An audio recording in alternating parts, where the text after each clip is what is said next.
Caio, mas até que ponto que você acha que o Velho Testamento atrapalha a compreensão do Novo? Ele Entendeu? ajuda quando Ou até que você... ponto ele ajuda? Ajuda quando você aprende a ler, quando você não é instruído na leitura pela religião. Se fizer como a minha mãe fez com meu pai, que pediu para ler a Bíblia, ela disse: esse é um livro que a gente entende melhor a primeira parte se entender a segunda.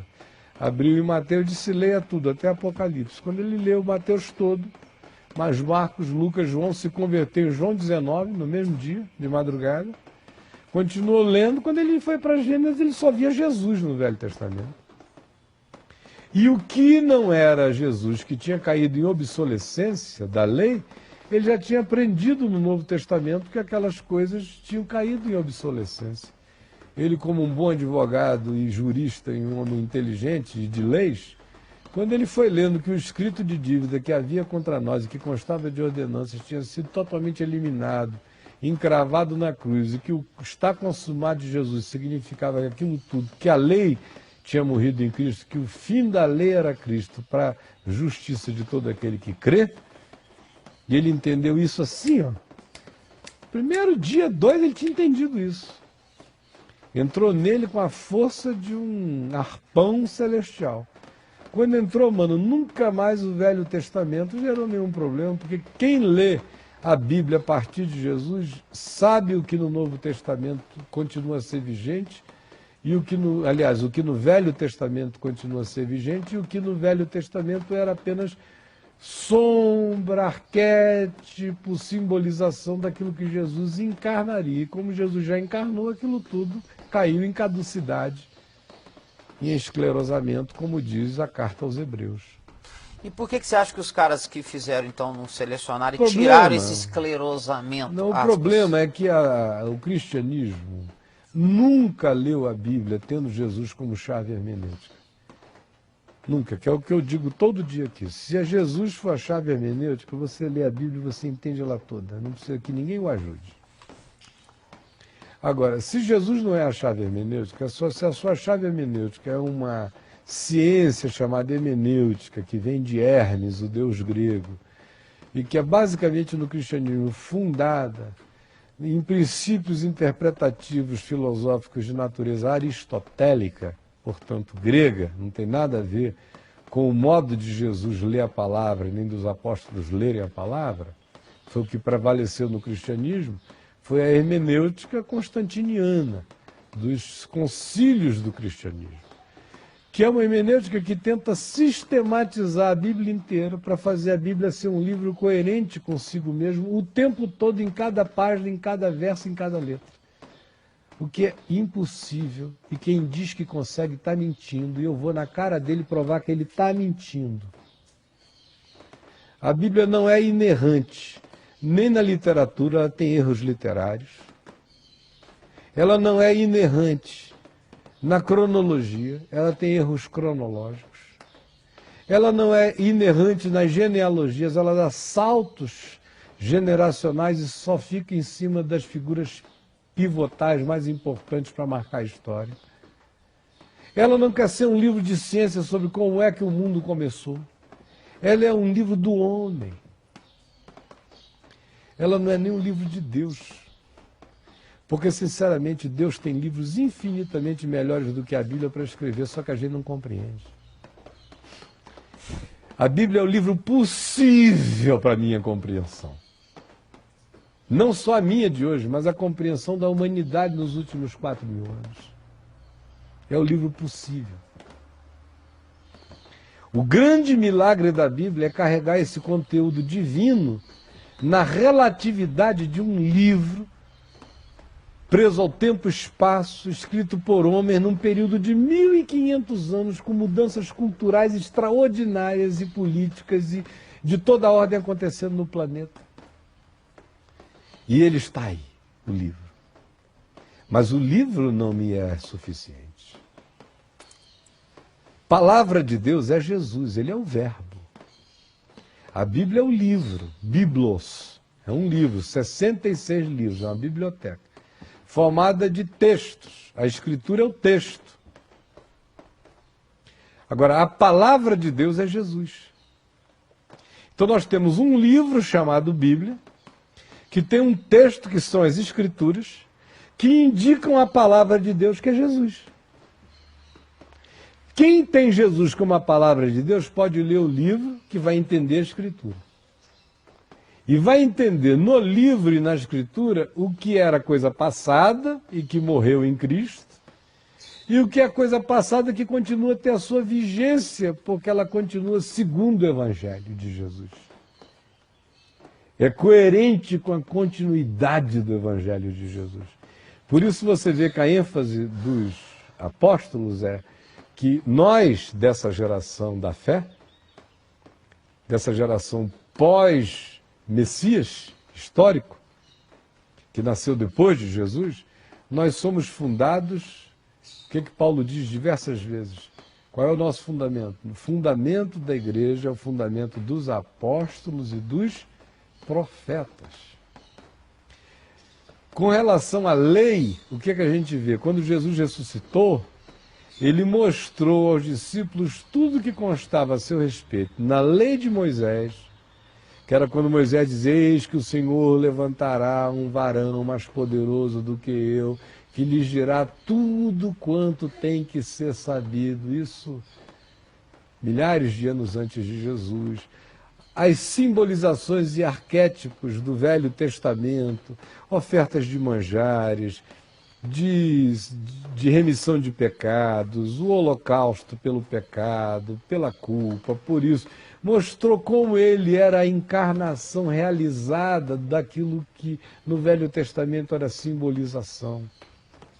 Mostrou a ele mesmo presente no Velho Testamento, nas diversas ocasiões em que o Cristo eterno se manifestou como anjo do Senhor aos antigos no Velho Testamento. Foi mostrando nos Salmos as profecias, e mostrou na lei de Moisés, nos Salmos, são as profecias do Messias, todas anunciando como ele seria, o que aconteceria com ele. E nos profetas, que aí é a abundância total. Mas uma vez que isso estava explicado aos apóstolos, você vê que os apóstolos dizem que o fundamento deles não é a lei de Moisés, nem os salmos, nem os profetas. Eles dizem que o fundamento deles é... Qual é? O fundamento dos apóstolos, que foi o que eles aprenderam direto de Jesus, e dos profetas. Esse é o nosso fundamento básico, que perdura. O Velho Testamento, fora isso as leis, tem todas aquelas leis sociais que são de utilidade enorme, mas elas não têm que ter poder salvífico, porque elas não têm. Eu queria que o país adotasse uma lei agrícola que deixasse todas as esquinas dos campos sem serem colhidas, para que os pobres pegassem das espigas e dos frutos e comessem à vontade. As leis sociais do Velho Testamento são maravilhosas. Agora, tem outras leis que são insuportáveis. Da mesma lista de leis que diz que um homem que deita contra o homem deve ser apedrejado, diz que um homem que se casar com uma sobrinha deve ser apedrejado. Diz que um homem que casar com uma meia-irmã deve ser apedrejado. Abraão ia ser apedrejado pela lei de Moisés, casou com Sara, que era meia-irmã dele. Ou seja, até os personagens do Velho Testamento, a maioria deles rodaria pelas leis de Moisés. Rodariam por elas, pois o que elas eram inobserváveis, especialmente na categoria subjetiva, por isso todos pecaram. E todos igualmente carecem da glória de Deus. A lei veio para avultar a culpa e para deixar todo mundo com certeza de que todos pecaram e todos igualmente carecem da cruz e da glória de Deus. Agora, quem tem Jesus como a palavra de Deus, a chave hermenêutica, entende o que no Velho Testamento era sombra e que passou, e entende o que é vigente. Como também lê Paulo, entendendo Paulo, dizendo: não, Paulo está dizendo isso aqui como uma adaptação a isto. Ele não está querendo que as mulheres usem véu, é só porque aqui em Corinto é uma diferenciação importante em relação às prostitutas cultuais. Mas não é um mandamento para ser observado. O mandamento para ser observado é andar sob autoridade. É invisível, não é um véu que retrata isso.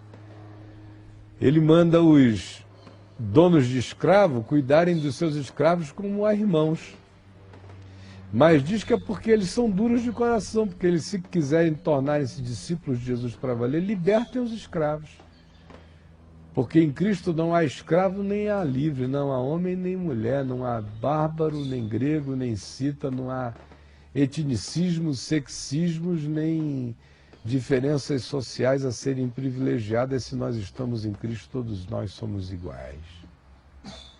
Mas para quem não tem a grandeza desse gesto, ele diz: o mínimo que você pode fazer para o senhor de escravo lá de 2000 anos atrás, romano, é tratar esse seu escravo, que também é seu irmão na fé, como seu irmão.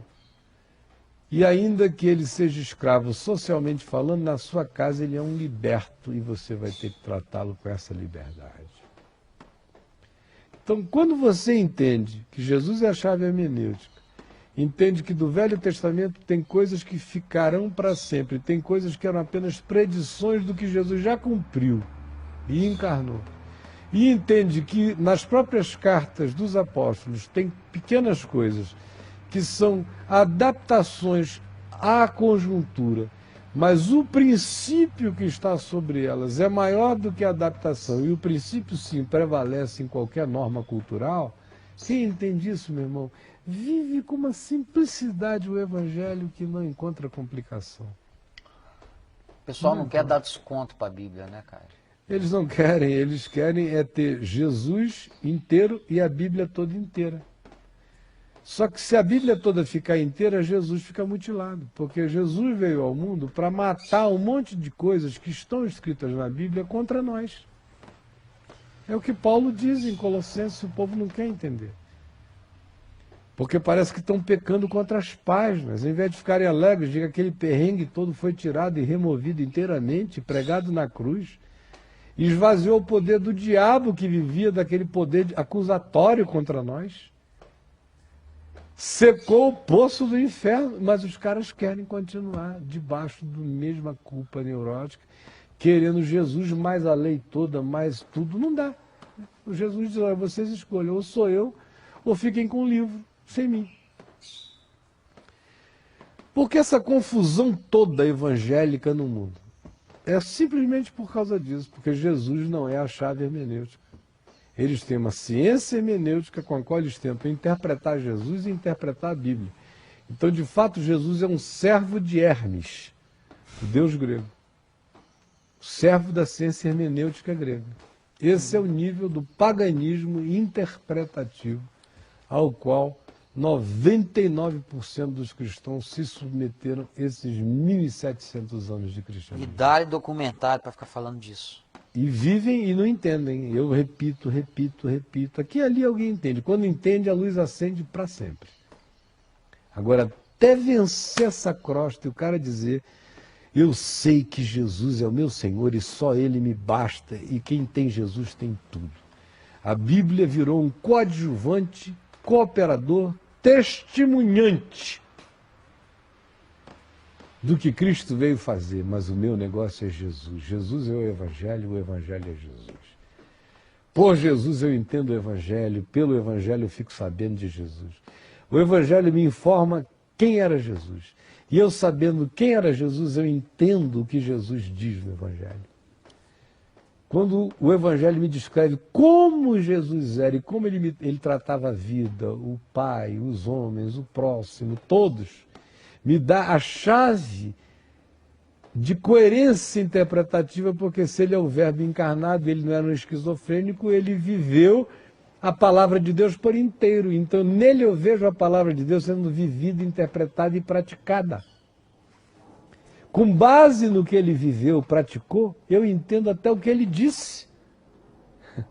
Porque eu não divorcio Jesus do que ele viveu. Eu não faço como a maioria dos intérpretes do Sermão do Monte, que esquecem a vida de Jesus inteira e ficam fazendo exegese do grego, do que está escrito no texto grego, não entendem nada, fazem livros dessa grossura e não dizem nada sobre a mensagem de Jesus. E fica até sem o realismo de Jesus. Porque até o Sermão do Monte eu só consigo entender a partir da prática de Jesus.